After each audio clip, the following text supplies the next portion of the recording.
पाठ 8 जीवाणु। यह प्रकृति भी कितनी विचित्र है।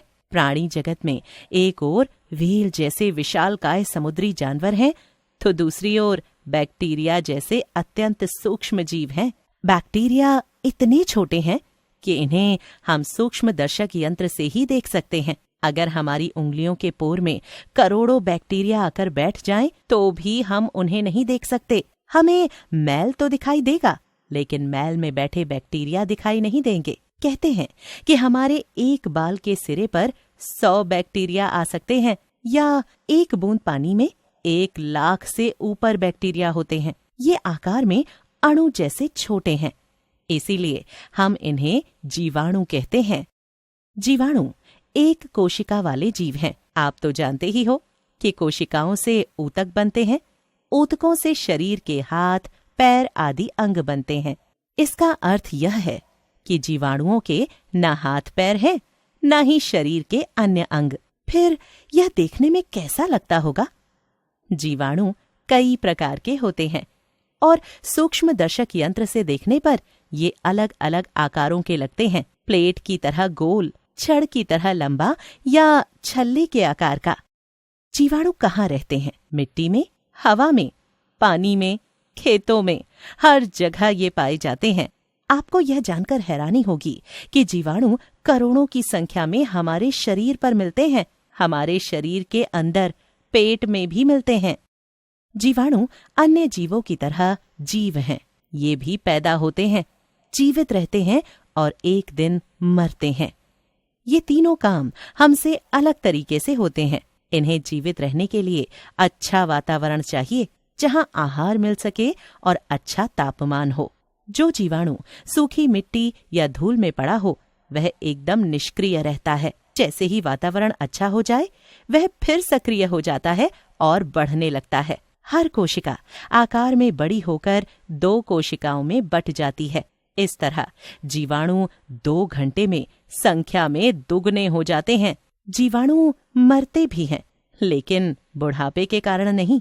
ये हवा पानी में जी सकते हैं, लेकिन ताप या आग से जलकर मर जाते हैं। इसीलिए हम जीवाणुओं को नष्ट करने के लिए पानी या खाने पीने की चीजों को खूब गर्म करते हैं।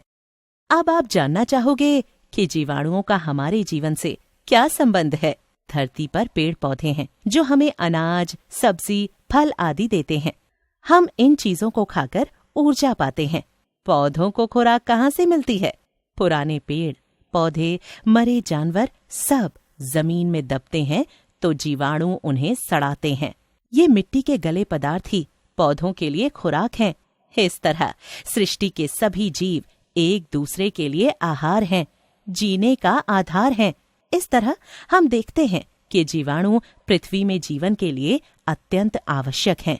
ये चीजों को गलाकर मिट्टी को पोषक बनाते हैं। जीवाणु हमारे लिए लाभकारी भी हैं। हम दही कैसे जमाते हैं? दही में जीवाणु होते हैं। दूध में हम थोड़ा सा दही डालते हैं, जिसे जमावन कहा जाता है। जीवाणु जब बढ़ते हैं तो वे दूध को दही में बदल देते हैं। थोड़े समय में जीवाणु बढ़ते हैं तो दही खट्टा हो जाता है। फिर और जीवाणु बढ़ें तो दही सड़ने लगता है। इसी तरह खाने की हर चीज बाहर रखने पर खराब होने लगती है, सड़ने लगती है।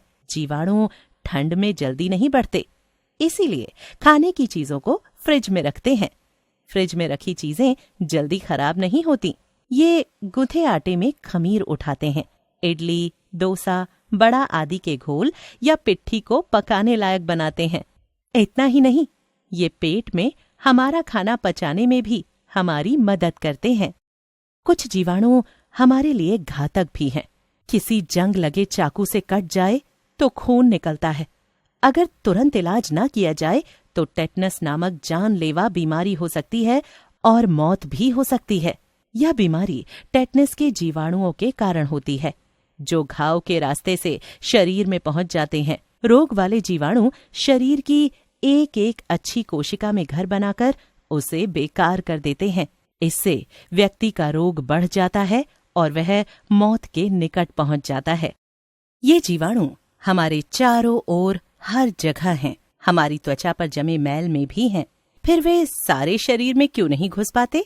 हमारी त्वचा एक अभेद्य कवच है। इसमें से एक जीवाणु भी शरीर में प्रवेश नहीं कर सकता। वे घुसने का रास्ता देखते रहते हैं। कोई खरोंच या चोट या घाव, फिर उन्हें मौका मिल जाता है शरीर में घुसकर रोग फैलाने का। जीवाणुओं के शरीर में घुसने के दूसरे रास्ते भी हैं। हम जो खाना खाते हैं उसमें रोग के जीवाणु हों तो हैजा, टाइफाइड आदि बीमारियां होती हैं।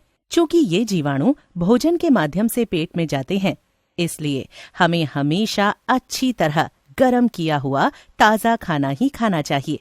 अगर घर में कोई क्षय, टीबी का रोगी हो तो उसकी सांस, बलगम, थूक के साथ क्षय के जीवाणु परिवेश में चारों तरफ फैलते हैं। जब दूसरे लोग सांस लेते हैं तो जीवाणु नाक के रास्ते उनके फेफड़ों में जाते हैं और उनके लिए क्षय रोग होने का खतरा बन जाता है।